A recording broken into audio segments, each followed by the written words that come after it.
Tell me about it. What did she actually come up with? She said no specifics. I mean, there's going to be further relief measures. Sure. Are they going to work? What else was there? Any kind of traction on anything else, perhaps? Right. I mean, so in October, they did a number of measures. They gave, subsidies to taxi drivers and minibus drivers, a number of different measures, upwards of $255 million US, $2 billion in Hong Kong.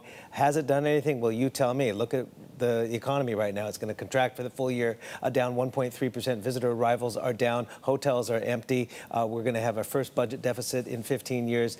Paul Chan, the financial secretary, says there's going to be 2 percentage points likely shaven off any kind of economic growth whatsoever. The retail sales, thank you very much, down by a record, 26%, by volume, 24% by value. So things are looking pretty bad. What can she do? This is what Carrie Lam had to say when asked, really, what is going to be your action? What is the solution to this? And she said, I hope we can find a way to stop the violence. So there's a chance for our economy to come back, but it seems that hope is dashed. Again, she reiterated, I hope very much that violence will stop as soon as possible. That seems to be the Hong Kong government's solution. I hope.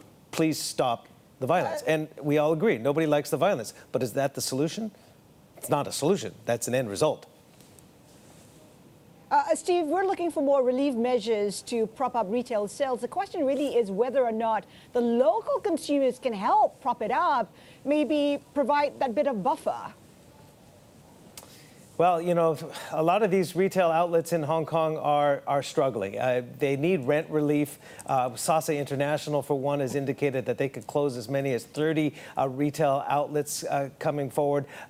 Another Chow Tai Fook jewelry store has 40 different leases on its retail outlets in Hong Kong. Their rent is coming due in the first part of next year.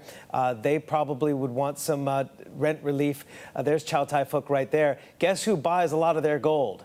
Mainland Chinese tourists. And mainland Chinese tourists arrivals dropped by a record in the Golden Weekend in October, down 46%. They are the biggest constituent of overseas visitors, and they are the biggest spenders by far per capita.